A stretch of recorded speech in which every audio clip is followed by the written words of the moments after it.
Alright, so this video will be carving and engraving and then staining and finishing this 62 caliber smooth bore dueling pistol that I recently built. I built this out of the barrel and a lock that I had here at the shop, as well as just a rough chunk of wood, and then I've made everything else on it, which is side plate, lock bolts, tang bolt, breech plug, tang, the trigger guard, the trigger plate, the ramrod thimbles, the barrel lugs, the nose cap, and then all of the pins and wood screws for those parts as well. So this video is just going to be finishing and engraving and carving the stock. So to me this is a blank slate right now, and I'm gonna mark some center lines on everything pretty much, and then lay out some engraving on the barrel, the side plate, possibly the lock plate, as well as the trigger guard, and then carving around the rest of it. And we'll see how it turns out.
I've got my rear lock molding laid out on both sides with my paper pattern. And now I'm going to turn it to lay out the serpent around the molding of the butt there. Excited about this little guy.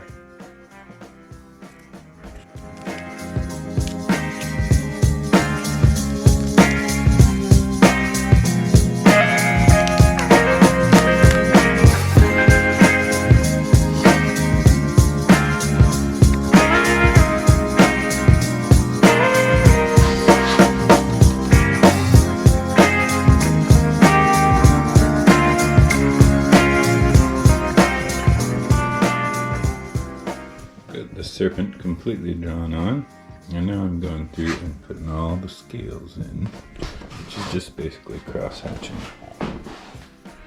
It's gonna flow nicely.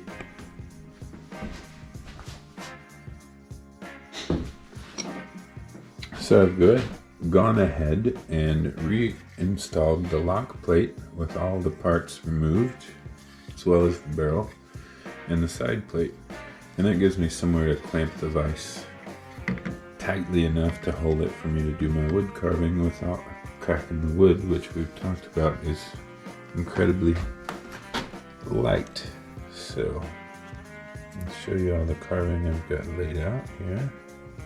And I'm going to stop sketching and go ahead and start doing some carving. We might add more before it's over, but the more I handle this, the more it wears the pencil marks off. So I need to go ahead and use what I've got. There we go.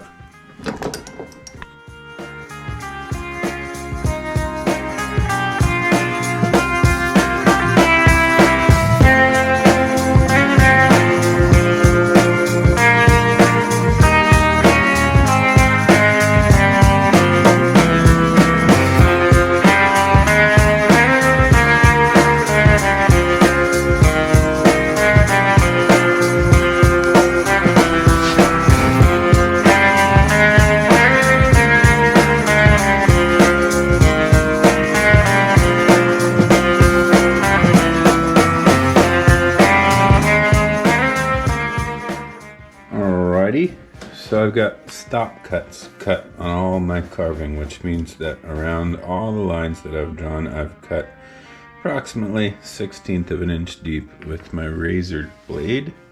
And now I'm going to use mostly just these two chisels and I'm going to relieve the wood around the design by removing just a very, very little bit of the wood all around these drawings, and that will make that appear raised, and that's why it's called raised carving or relief carving, because we're relieving the wood around it.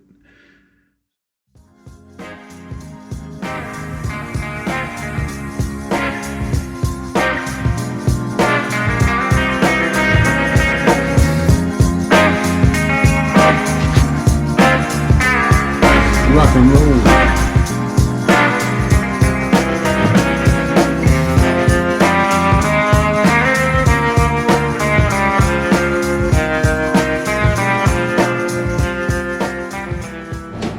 Alright, so here's our carving all done. It doesn't really pop yet, but once the gun is stained, it will a lot more.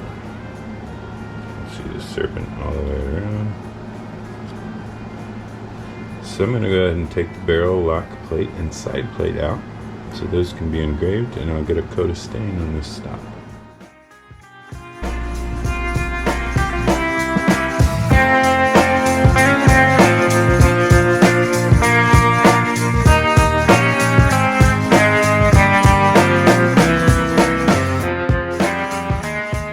So our first coat of stain has dried, and I've begun steel wooling the stock. This is called whiskering, which just removes the fibers of wood that stand up when I apply the stain. So I have not done any steel wooling back here. I don't know if you can tell, but it's kind of dull or fuzzy looking and a darker greenish color. And then up here, you can see a little bit of shine and reflection from the light and the smoothness of it because I've steel wooled it. So I use 4/0 steel wool.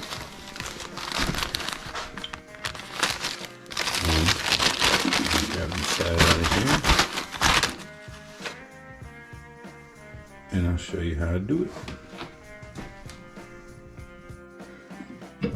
Alright, so I've got my 4/0 steel wool pad. I'm just going to go over all of this engraving. Turn it up a little.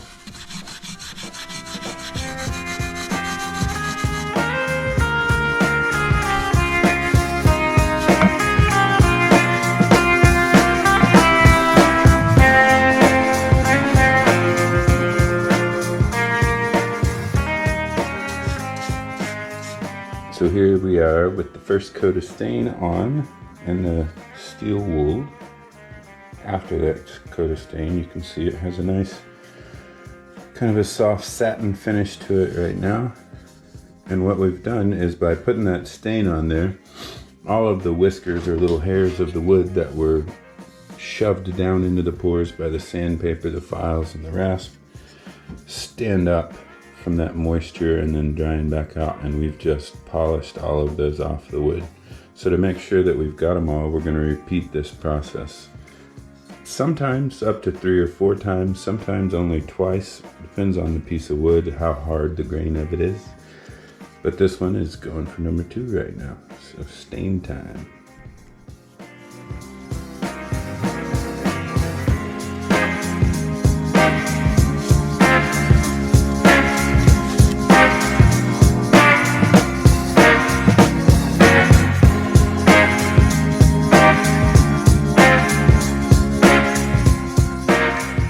So while our next coat of stain is drying on the stock, I'm going to start laying out engraving for the barrel. And the first step in that is to establish where the touch hole, as it's called, which is the ignition hole for the pistol, will go through the barrel. And we're just going to go ahead and get a nice center punch mark there. And now I will begin laying out the engraving on the barrel.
So this is a Scotch whiskey box, James Martin and Company, that I'm going to use to build the case for the dueling pistol.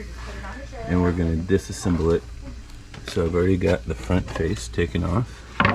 And I did that just by putting a hacksaw into the gap and going ahead and cutting those nails off.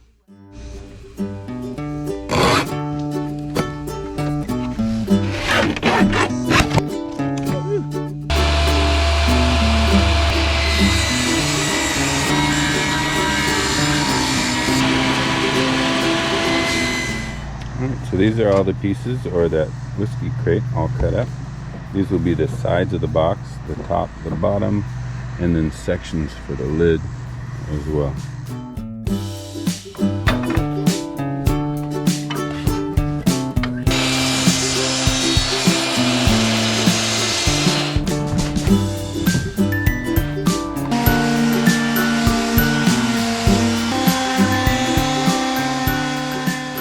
Alright, so I've got all of the sections for my case cut out, and I've sanded the inside portion, which I'm going to line with this Arkansas Gazette that's made by a printing press at the Historic Arkansas Museum from 1819. And I'm going to just line the entire case with that. So what I want to kind of do is figure out where I would like the paper to sit. So the last case I built, I lined with felt, and I did it after the case was built, and it was really a pain to do. So this time, I'm going to line it before I assemble the case, and hopefully it will be easier.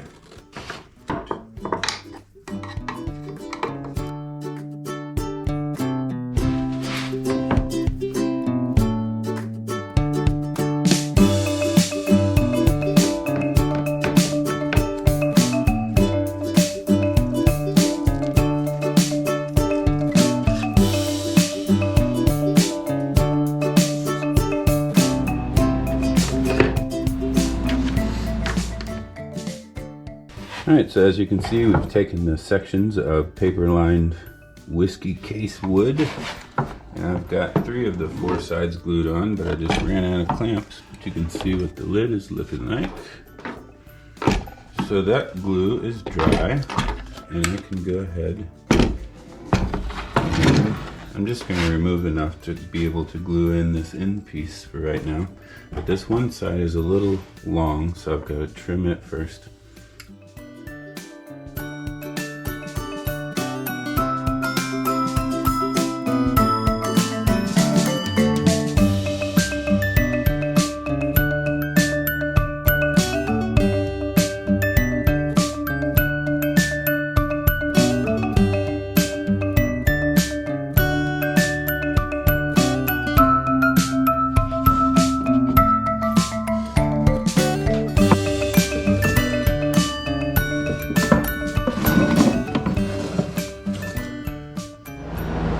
Alright, so here's the box, and I have temporarily laid the pistol inside it and made myself partitions out of scraps from the crate wood that we will now cover with paper just like we did the interior of the box. And then we'll get those glued into place. And then I also want to do just a little, basically, piece of angle with paper and cover all these raw wood edges on the inside as well. So we're going to get that out of the way. We're going to get all these wrapped in paper.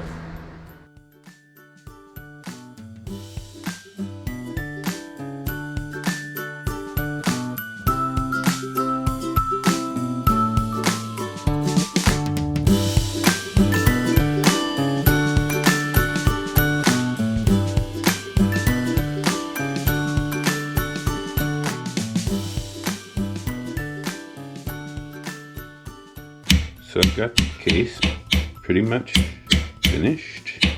Hinges on all the paper in, and now I've got to make latches for the case. So I've got a very rough drawing, I admit it. on some brass of what I want the latch to look like. And what I'm going to do is go ahead and center punch to where I need to drill 2 holes and stack another piece of brass on here, and then shape it out to form 2 latches that will go on the front of the box.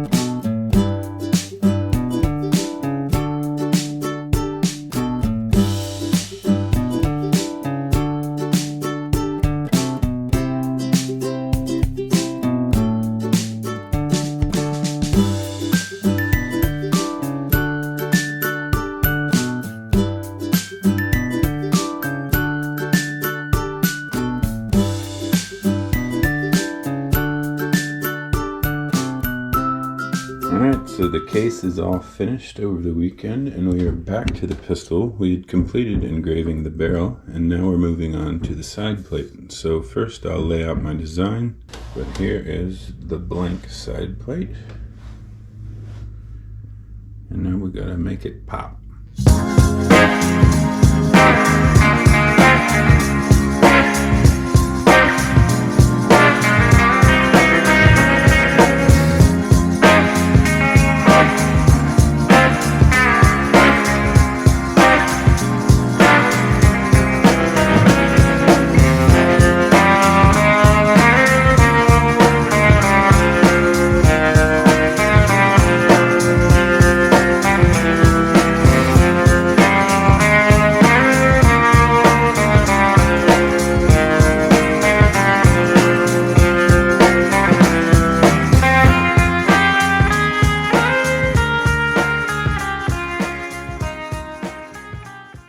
Alright, so now we're moving on to engraving the side plate.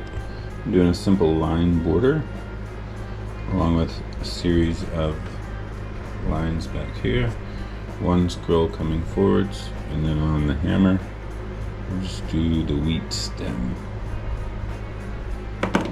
Here we go.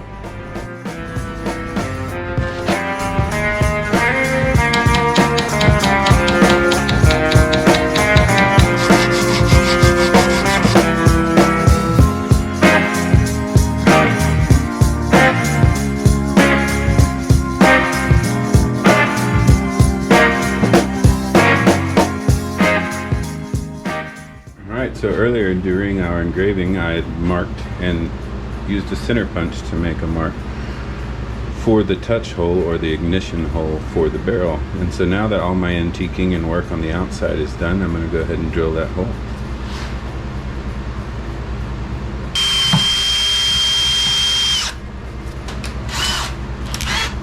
Now I want to very lightly countersink that hole.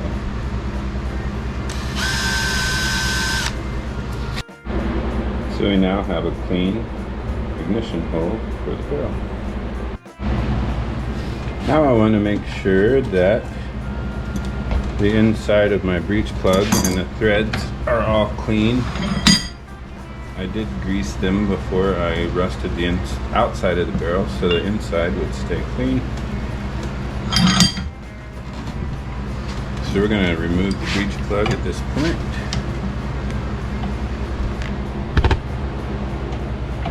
And just clean up the inside of that barrel real quick.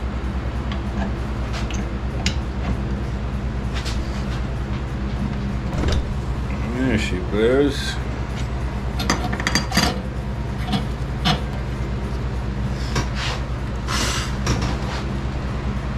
So we're going to clean up inside and outside of this.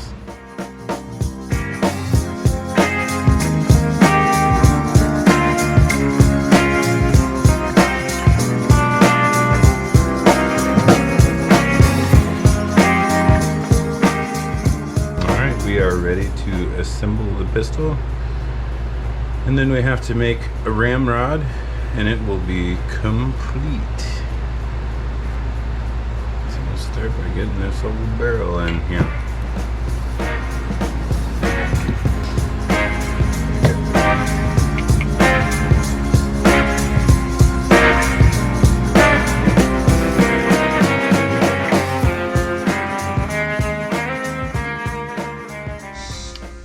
So now I have to make a small powder horn to accompany this case with the Dueling Pistol. And so I have an old horn right here that I'm going to try to flatten. And you do that by boiling for a while to soften it up. And then I'll clamp it in the vise between two boards and see if that flattens it out. I've gotten it to work in the past, but sometimes they crack, so we'll see what happens. So I'm trying to boil this water.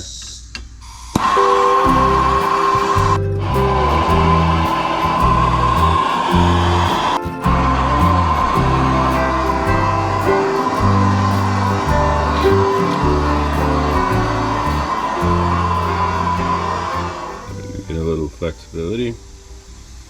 I'm gonna keep letting it soak for a while though.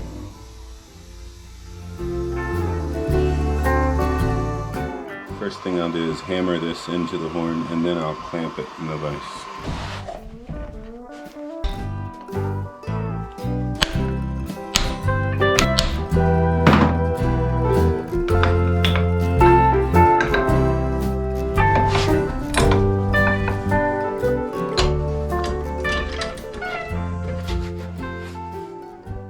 So the horn is clamped in there right now. See, we managed to flatten it quite a bit. I don't love how this kind of squeezed upwards right here, but we do have to trim at least like 3/4 of an inch off of there. So we'll see what that looks like. And I left that on there to trim in case that we got any cracking with the forming, but we'll just ride it out and see what it looks like in a minute. Alright, the horn's cooled off. I'm going to take it apart and see what it looks like.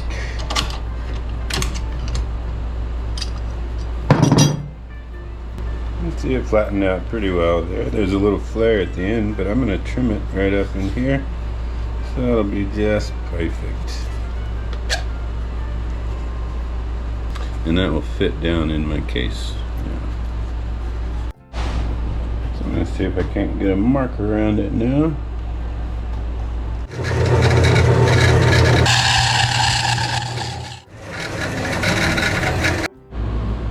Alright, so that looks pretty good. You can see it's not perfectly oval, but that will be easy to make a wooden plug for.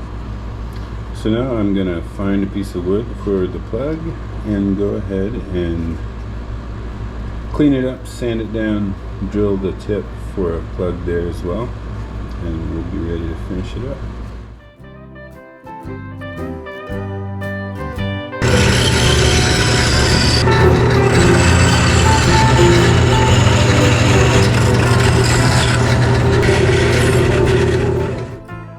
Alright, so I've got my wooden plug cut out. And it's nice that there's kind of a corner right here. It helps me know exactly what way the plug goes. And since we cut it out to the line, obviously we're still a bit oversized.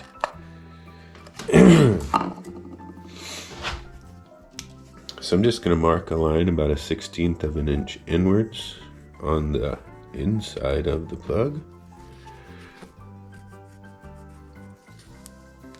And then I'll mark somewhere around 1/4 of an inch upwards on here. Actually, I think I'll go about 5/16. And we're just going to continue that line all the way around. Alright, so now I'll rasp from this line to this line, which will make this like a wedge. And that way we can drive it into the horn and make sure it's nice and tight.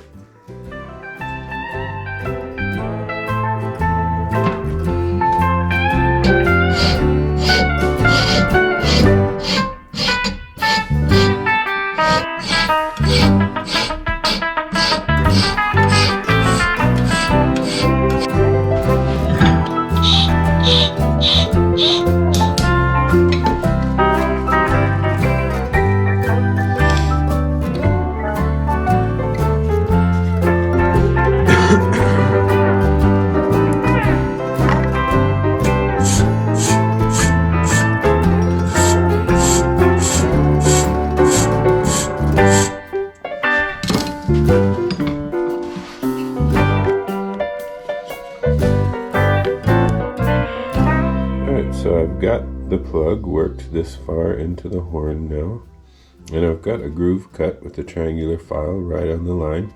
So I'm just going to take a flat file now, right up against the line, and make a step here so this plug will seat itself in the horn, and that makes for a good seal all the way around.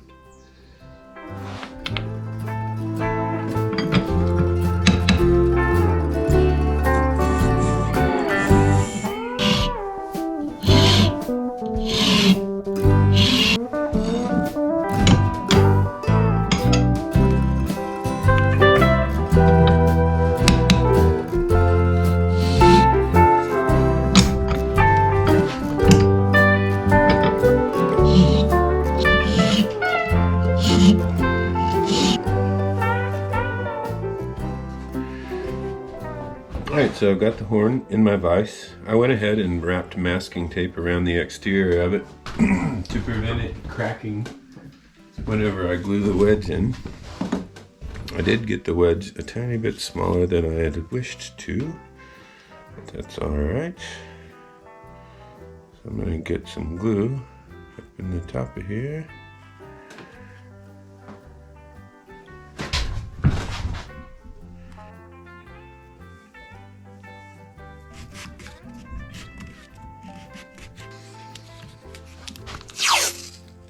The wooden plug has dried the glue around it, and I roughed it down. Now I'm going to finish it up with a file and sandpaper.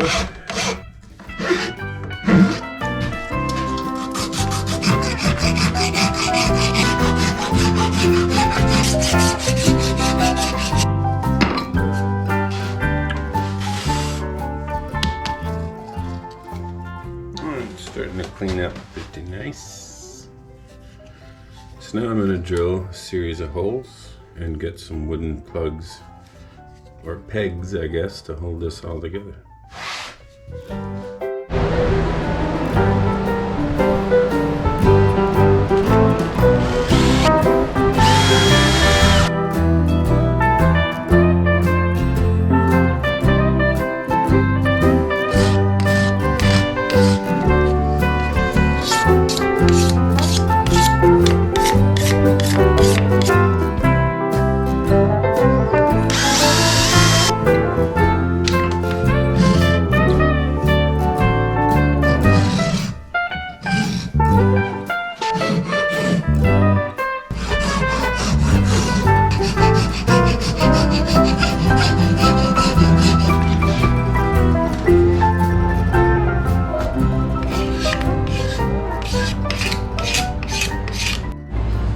So I got the horn worked all the way down, the top band nice and rounded up with our hole in it, and the plug at the back pegged in, and all of it sanded and steel wooled. So now I need to make a plug. So I'm going to cut this out and shape it to be a stopper for this end. Alright, I got the plug sawn out. Now we're going to shape it.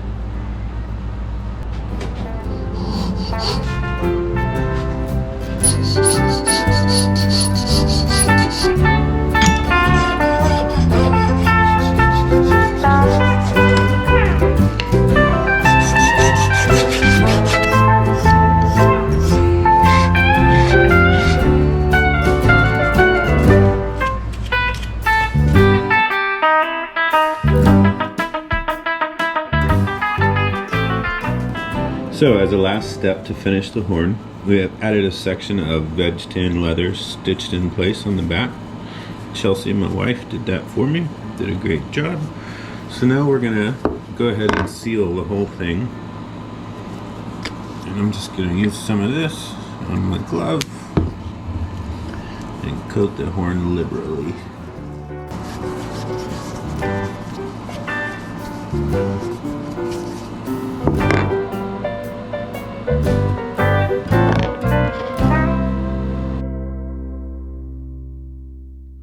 Alright, so here is our case. Show you these little latches and just hinge upwards.